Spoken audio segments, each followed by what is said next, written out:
Hello, good morning student. मैं आपका bio teacher बीवी यादव।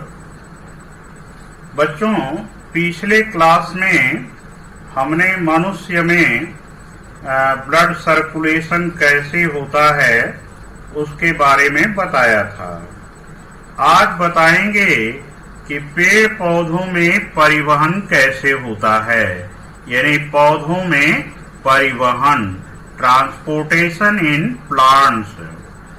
तो जल के पौधे की जो जड़ होती है, तो जड़ के मूल रोमों द्वारा पानी का अवशोषण किया जाता है। उसके साथ घुलित खनिज लवण भी रहते हैं और पौधों की पत्तियों में प्रकाश संश्लेषण क्रिया द्वारा कार्बनिक भोज्य पदार्थ मंड बनता है। तो जड़ों द्वारा अवशोषित जल तथा खनिज लवण और पौधों की पत्तियों में बना हुआ भोज्य पदार्थ पौधे के विभिन्न भागों में पहुंचाने के लिए पौधे की वाहिकाओं में, या कहा जाए चालन वाहिकाओं में परिवहन तंत्र की व्यवस्था होती है। इस परिवहन तंत्र में दो प्रकार की चालन वाहिकाएं भाग लेती हैं। वो हैं जाइलम और फ्लोएम। तो जाइलम वाहिकाएं और फ्लोएम वाहिकाएं। जाइलम वाहिकाएं जो होती हैं वे जड़ों द्वारा अवशोषित जल तथा घुलित खनिज लवण को पौधे के विभिन्न भागों में पहुंचाने का कार्य करती हैं, और फ्लोएम वाहिकाएं पत्तियों में प्रकाश संश्लेषण क्रिया द्वारा बनाए गए भोज्य पदार्थ को पौधे के विभिन्न भागों में पहुंचाने का कार्य करती हैं। तो जो ट्रांसपोर्टेशन होता है पौधों के अंदर, वह जाइलम वाहिकाओं द्वारा और फ्लोएम वाहिकाओं द्वारा होता है। पौधों को प्रकाश संश्लेषण क्रिया के लिए जल की आवश्यकता होती है, और यह जल पौधों की जड़ों के मूल रोम द्वारा अवशोषण किया जाता है। पौधों के अंदर विभिन्न पदार्थों जैसे प्रोटीन बनाने के लिए खनिज लवण की भी आवश्यकता होती है, और ये खनिज लवण मिट्टी में उपस्थित पानी में घुले हुए होते हैं और मूल रोम उनका अवशोषण करते हैं। इसी तरह से पौधे के विभिन्न भागों में जैसे तना है, पत्ती है, फूल है आदि में इस पानी को और खनिज लवण को पहुंचाया जाता है, और पत्तियों में जो प्रकाश संश्लेषण की क्रिया के लिए भी इस जल का उपयोग होता है। तो इस तरह से यानी जल है या खनिज लवण है, इसका उपयोग पौधों को भोजन बनाने में तथा अन्य कार्यों में उपयोग करना होता है, या ये खर्च करते हैं। अब है कि पौधे के विभिन्न भागों में जल तथा खनिज लवण जाइलम वाहिकाओं तथा वाहिनिकाओं के द्वारा किया जाता है। ये दोनों ही वाहिकाएं निर्जीव तथा मोटी होती हैं। जैसे जाइलम वाहिकाएं ये निर्जीव, लंबी, बेलनाकार और नलिका के समान पतली होती हैं। इसमें जीव द्रव्य और केंद्रक नहीं होता है, अर्थात ये निर्जीव होती हैं। लेकिन ये नली के आकार की होती हैं। तो जैसे एक पाइप को दूसरे पाइप से पानी पहुंचाने के लिए जोड़ा जाता है, उसी तरह से ये जाइलम वाहिकाएं एक दूसरे से जुड़ी होती हैं और पौधे के सभी भागों तक फैली होती हैं। और इनकी जो कोशिका भित्ति होती है वह सेलुलोज और लिग्निन की बनी होती है। तो जिसके कारण लिग्निन कठोर पदार्थ है, तो इसके कारण थोड़ा वो मजबूती भी प्रदान करती हैं। तो इन्हीं जाइलम वाहिकाओं के द्वारा पानी तथा खनिज लवण पौधे के सभी भागों में पहुंचाया जाता है। उन्हीं के साथ वाहिनिकाएं होती हैं। वाहिनिकाएं भी निर्जीव होती हैं, लंबी होती हैं, नलिकाकार होती है, लेकिन दोनों किनारों पर नोकीली होती हैं। अब इनकी कोशिका भित्ति में लिग्निन पदार्थ अधिक जमा होता है, जिसके कारण वो थोड़ा मोटी और हार्ड हो जाती हैं और पौधे को खड़ा रखने में या मजबूती या सहारा देने में ये सहारा देने का भी कार्य करती हैं। और ये सभी जो वाहिनिकाएं होती है ये अपुष्पीय पौधों में जल का संवहन करती हैं। तो ये है कि जल का संवहन किसके द्वारा होता है, तो ये हो गया जाइलम वाहिकाओं और जाइलम वाहिनिकाओं के द्वारा होता है। अब है पौधों द्वारा, पौधों की जड़ों द्वारा जमीन से पानी का अवशोषण किस प्रकार से होता है। तो इसके लिए जो पौधे की जड़ होती है वह मिट्टी के अंदर रहती है और मिट्टी के कणों के बीच में पानी रहता है और उस पानी में खनिज लवण भी घुले रहते हैं। और मिट्टी के कणों के बीच में जो पानी होता है वह कहलाता है कैपिलरी वाटर, केशिका जल। तो जो मूल रोम है वह उसी केशिका जल को ही अवशोषित करता है। लेकिन ये कैसे मिट्टी के अंदर का पानी और जड़ की कोशिका मूल रोम में कैसे वह प्रवेश कर जाता है, तो इसको समझें कि परासरण दाब में अंतर होने के कारण ये जमीन का पानी मूल रोम की कोशिकाओं में पहुंचता रहता है। यानी कि जो मूल रोम की कोशिका है उसके अंदर जो कोशिका द्रव्य है या जीव द्रव्य है वह गाढ़ा होता है। किसके कंपैरिजन में, मिट्टी के अंदर का जो पानी और घुलित लवण है जिसे हम मृदा विलयन कहते हैं। तो मृदा विलयन जो होता है वह हल्का डाइल्यूट होता है, तनु होता है। और मूल रोम की कोशिका के अंदर का जो कोशिका रस है उसमें चूंकि ये खनिज लवण, शर्करा, कार्बनिक अम्ल आदि घुले रहते हैं, इसलिए वो अधिक गाढ़ा होता है। तो जब अधिक गाढ़ा होता है तो वहां पर परासरण दाब अधिक होता है और मिट्टी के अंदर का जो पानी है उसका परासरण दाब कम होता है। इसलिए यह पानी मूल रोम की कोशिका के अंदर प्रवेश कर जाता है और जड़ें इस प्रकार से उस पानी को अवशोषित कर लेती हैं और ये कहलाता है सक्रिय अवशोषण। इस क्रिया में चूंकि जड़ को कार्य करना पड़ता है इसलिए इसमें ऊर्जा व्यय होती है। अब ये है कि जड़ में जल का संवहन कैसे होता है, यानी मूल रोम की कोशिका में जब पानी अवशोषित हो गया तो फिर वह आगे कैसे पहुंचता है, उसका संवहन कैसे होता है। तो बच्चों, मूल रोम की कोशिका में जब पानी आएगा तो कोशिका द्रव्य का आयतन बढ़ जाएगा, यानी वह कोशिका अधिक फूल जाएगी। यानी इसको कहा जाता है कि स्फीत दशा में हो जाएगी। फूलने को स्फीत दशा कहते हैं। और उसमें से कोई द्रव निकल जाए, पिचक जाएगी, तो उसको सलथ अवस्था कहते हैं। तो जब मूल रोम में पानी प्रवेश करता है तो स्फीत दाब बढ़ जाता है और जब स्फीत दाब बढ़ जाता है तो यह जल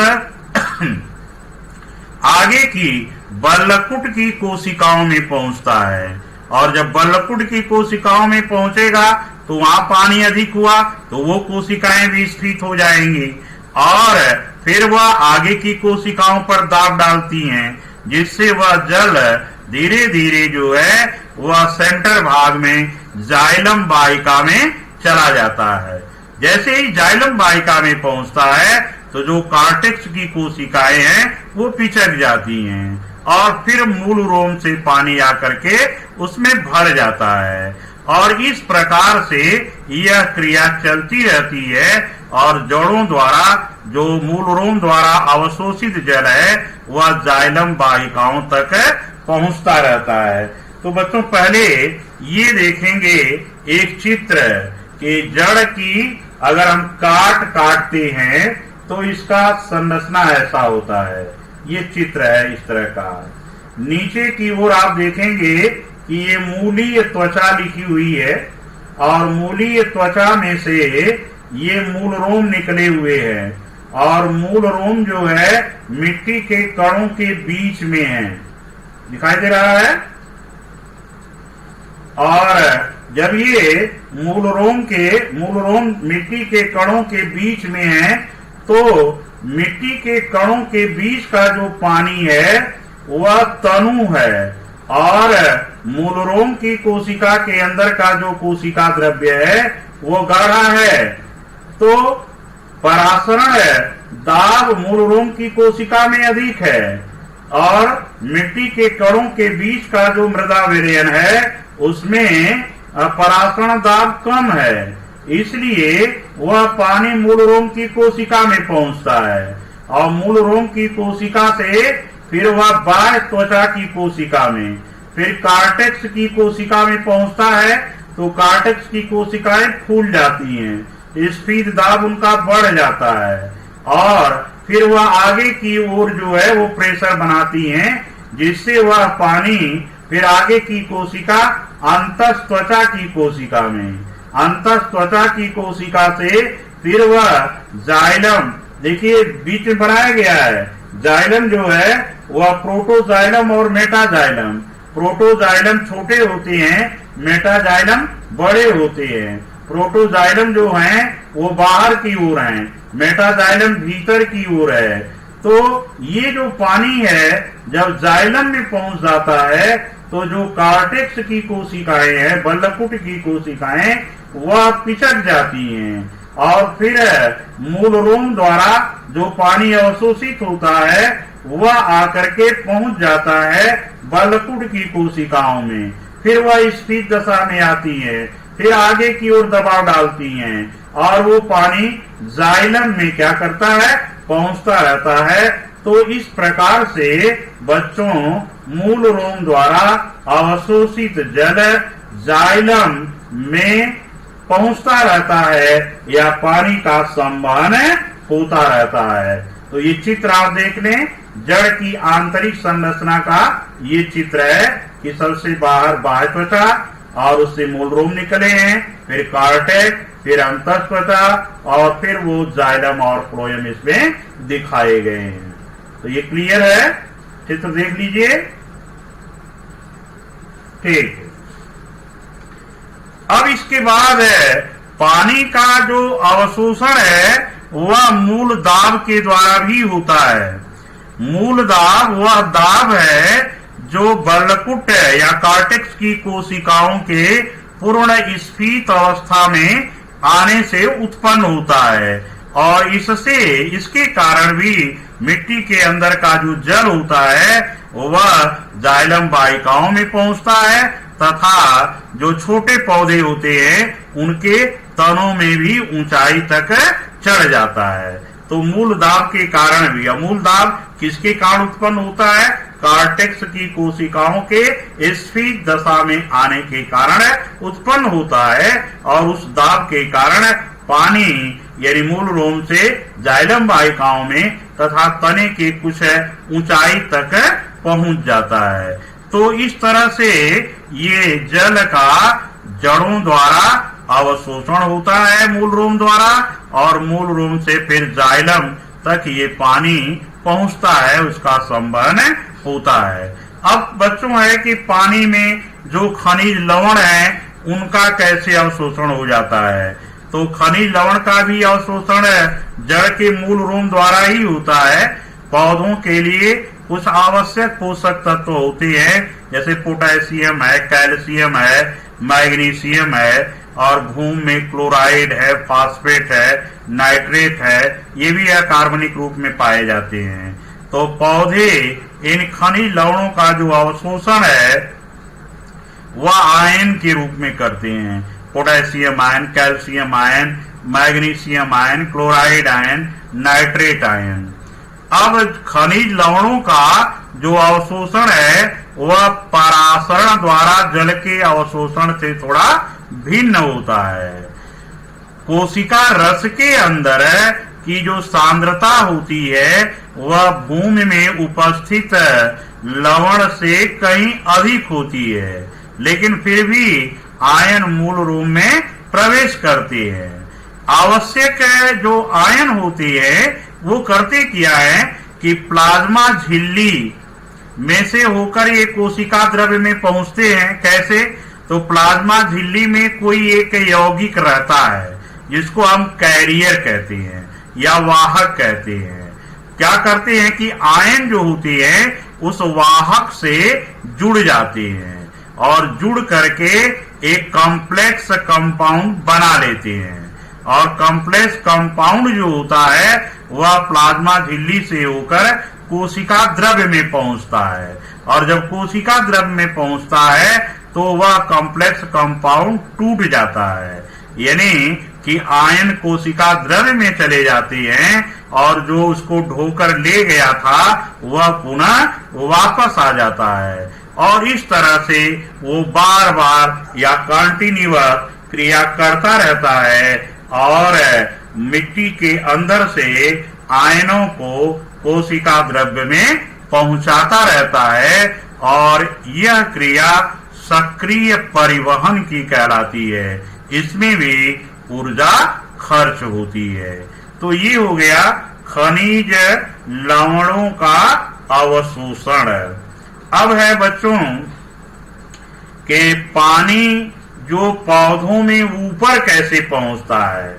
भाई जड़ के कोशिका द्रव्य में पहुंच गया और जाइलम में सेंटर में पहुंच गया, तो आप देखते हैं कि बड़े बड़े यूकेलिप्टस का पेड़ है, ताड़ का पेड़ है, बरगद का पेड़ है, और उस पौधे की सबसे ऊंची पत्ती को भी पानी मिलता है। आप देखते हैं कि घरों में 1 मंजिला, 2 मंजिला, 3 मंजिला पर पानी चढ़ाना होता है तो टुल्लू पंप लगे होते हैं और वह भी फेल कर जाते हैं कि पानी नहीं चढ़ता है। लेकिन प्रकृति ने ऐसा बनाया है कि बड़ा से बड़ा कितना ही पेड़ होता है लेकिन उसके सभी पत्तियों को पानी पहुंचता रहता है।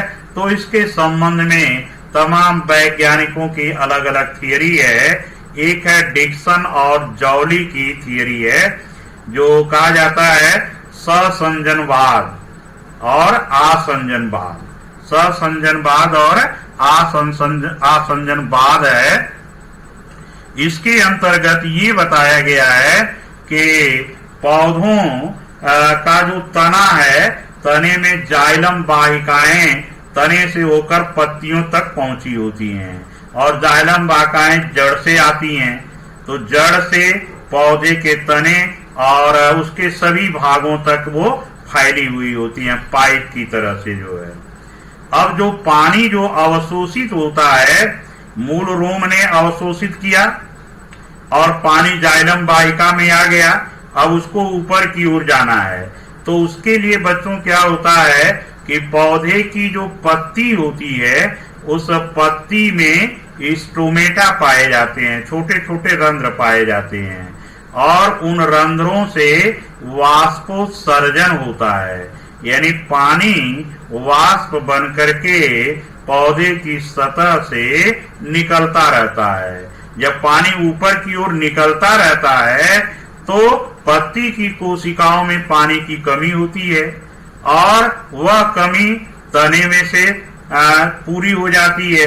तने में कमी होती है, फिर वह जड़ से पहुंच जाता है। लेकिन पानी के जो अणु हैं वो समान है, एक तरह के उनके पानी के अणु एक समान है, तो समान अणुओं के बीच में जो लगने वाला बल होता है उसके द्वारा वो आपस में बंध जाते हैं और एक चेन के रूप में पकड़ लेते हैं और पानी ऊपर की ओर वाष्पित होता रहता है, तो उसे वाष्पोत्सर्जन खिंचाव कहते हैं। यानी एक प्रेशर उत्पन्न होता है वाष्पोत्सर्जन के कारण, जिससे पानी जो होता है वह जड़ों द्वारा जो अवशोषित पानी है वह पौधे की पत्तियों तक चढ़ता रहता है। अब जो जाइलम की दीवार है वो अलग पदार्थ की बनी है और पानी के अणु अलग हैं, उन दोनों के बीच में भी आकर्षण बल रहता है, जिससे पानी की जो चेन लंबी बनी है वह गिरती नहीं है।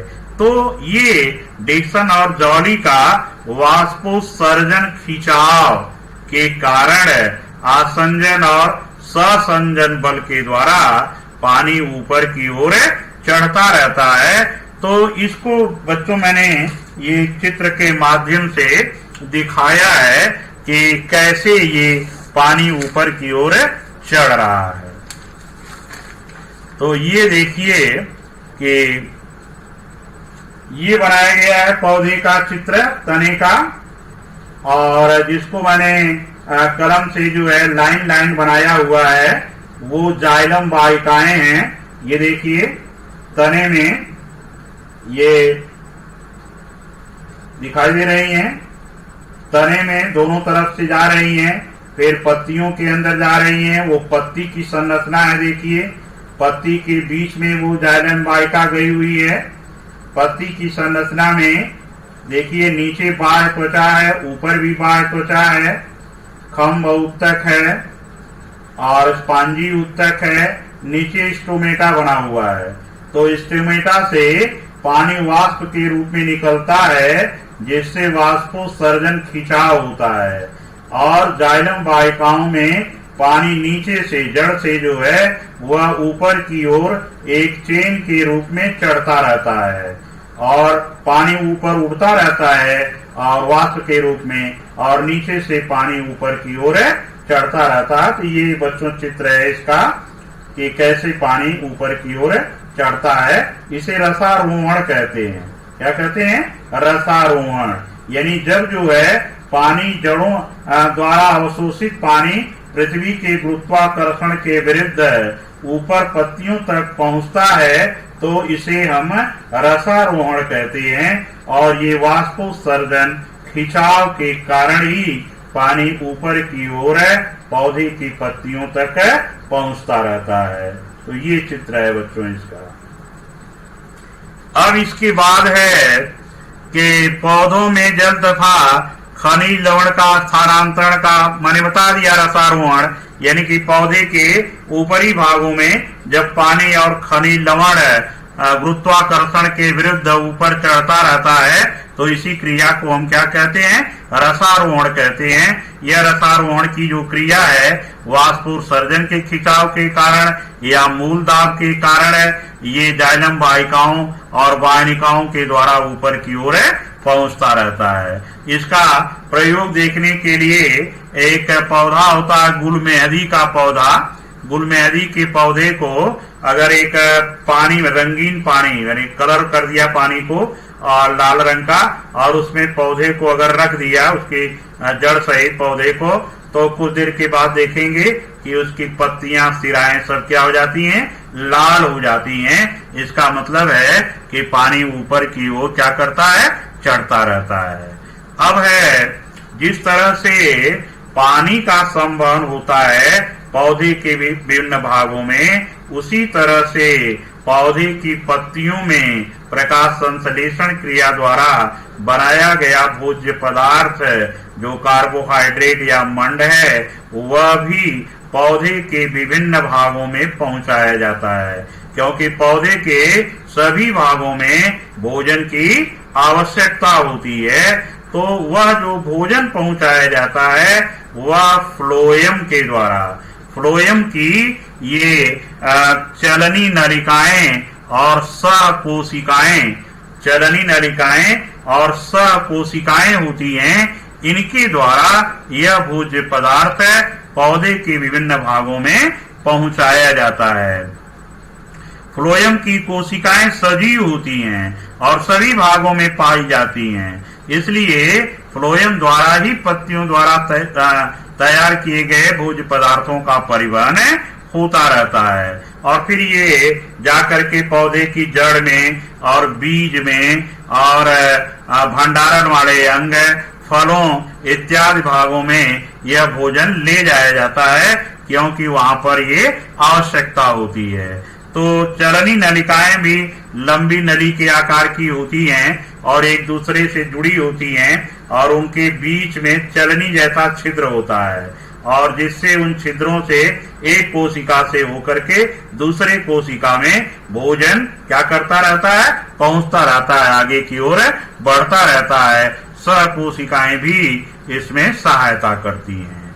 तो ये है भोज्य पदार्थों का स्थानांतरण या परिवहन। अब इसके संबंध में बच्चों एक वैज्ञानिक थे मुंच ने अपनी एक परिकल्पना प्रस्तुत किया कि भोज्य पदार्थों का जो स्थानांतरण होता है या परिवहन होता है वह कैसे होता है। तो उन्होंने बताया कि फ्लोएम द्वारा खाद्य पदार्थों के स्थानांतरण के संबंध में कहा कि अधिक सांद्रता वाले स्थान से भोजन का स्थानांतरण कम सांद्रता वाले स्थान की ओर होता है। जैसे पौधे की जो पत्तियां हैं, पत्तियों के जो बीज का भाग होता है उसे मेसोफिल या पर्णमध्योतक कहते हैं। उस पर्णमध्योतक वाले भाग में भोजन बनता रहता है और वहां पर एकत्रित होता रहता है। तो जब भोजन वहां बन रहा है और एकत्रित होता है तो वहां पर भोजन की सांद्रता अधिक होती है। और पौधे का दूसरा भाग जैसे जड़ है, तो जड़ में या पौधे के अन्य जो भाग हैं वहां पर भोजन नहीं रहता है और वहां पर कार्य, श्वसन का कार्य हो रहा है, विभिन्न कार्य हो रहे हैं, जल का अवशोषण हो रहा है, तो उन सभी कार्यों को करने में ऊर्जा खर्च होती है। इसलिए वह भोजन फ्लोएम द्वारा जड़ों तक पहुंचाया जाता है। अब जड़ों में जब भोजन आता है तो यह एकत्रित तो रहता नहीं है, क्योंकि जड़ें श्वसन का भी कार्य कर रही हैं, जड़ें जो है अवशोषण का भी कार्य कर रही हैं। तो उस कार्य में उनकी ऊर्जा खर्च होती रहती है, इसलिए वहां पर भोजन की सांद्रता कम रहती है हमेशा। और पत्तियों के मेसोफिल में भोजन बनता रहता है, इसलिए वहां पर भोजन की सांद्रता अधिक रहती है। इसलिए भोजन अधिक सांद्रता वाले स्थान से कम सांद्रता वाले स्थान की ओर स्थानांतरित होता रहता है। और जो जाइलम है वह जड़ों द्वारा अवशोषित जल को वह पत्तियों के मेसोफिल में पहुंचाता रहता है। वायुमंडल से कार्बन डाइऑक्साइड मेसोफिल में मिलती है और प्रकाश संश्लेषण की क्रिया होती रहती है। तो इस तरह से मुंच के अनुसार जो है भोजन का स्थानांतरण अधिक स्थान वाले से कम स्थान की ओर होता रहता है। मैंने बच्चों इसके लिए भी एक चित्र के माध्यम से, रेखा चित्र के माध्यम से ये समझाने का प्रयास किया है। देखो यहाँ पर दिखाई दे रहा है, ऊपर का जो कॉलम बनाया गया है पर्णमध्योतक की कोशिकाएं लिखा है और जो नीचे लिखा है ये जड़ है। और दोनों तरफ से, एक तरफ से जाइलम को जोड़ा गया है और एक किनारे से फ्लोएम को जोड़ा गया है, बीच में एधा है। पर्णमध्योतक यहाँ दिखाई दे रहा, कार्बन डाइऑक्साइड अंदर आ रही है और पानी वाष्प के रूप में ऊपर निकल रहा है, दिखाई दे रहा है।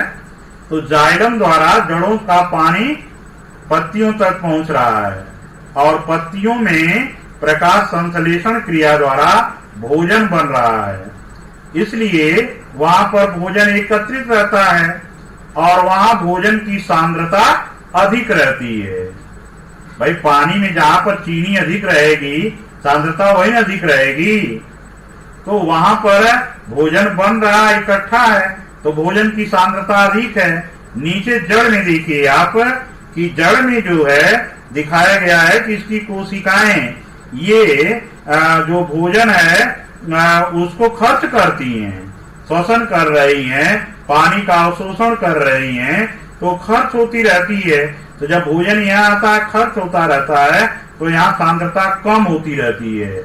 और पत्तियों में भोजन बनता है, इसलिए सांद्रता अधिक रहती है। इसलिए पत्तियों से भोजन फ्लोएम द्वारा जड़ों तक या पौधे के अन्य भागों तक पहुंचता रहता है या उसका स्थानांतरण होता रहता है। तो ये है बच्चों जो है मुंच की परिकल्पना। तो इस तरह से पौधों का स्थानांतरण, पौधों में भोजन का स्थानांतरण कैसे होता है, यह मुंच की परिकल्पना द्वारा भी बताया गया। और पौधों में जल का संवहन कैसे होता है, जड़ों द्वारा कैसे उसका अवशोषण होता है, इसको बताया गया। तो इस तरह से पौधों में परिवहन का ये आर्टिकल खत्म हुई बच्चों। ये है कि मैं जितना भी पढ़ा दिया हूं उन सबों में होमवर्क जो है मैंने बीच की कुछ वीडियो में नहीं बताया है। अब जैसे इसी पौधों में परिवहन किस प्रकार से होता है, तो इसमें मुंच की परिकल्पना यानी भोज्य पदार्थों के स्थानांतरण के संबंध में मुंच की परिकल्पना बताओ, बड़ा इंपॉर्टेंट क्वेश्चन है, ये कर डालेंगे। इसी तरह से इसके पहले वाले वीडियो में रहा है मनुष्य में रुधिर परिसंचरण है, तो उसमें का क्वेश्चन है हृदय की आंतरिक संरचना का नामांकित चित्र बनाओ तथा उसकी क्रियाविधि को समझाओ।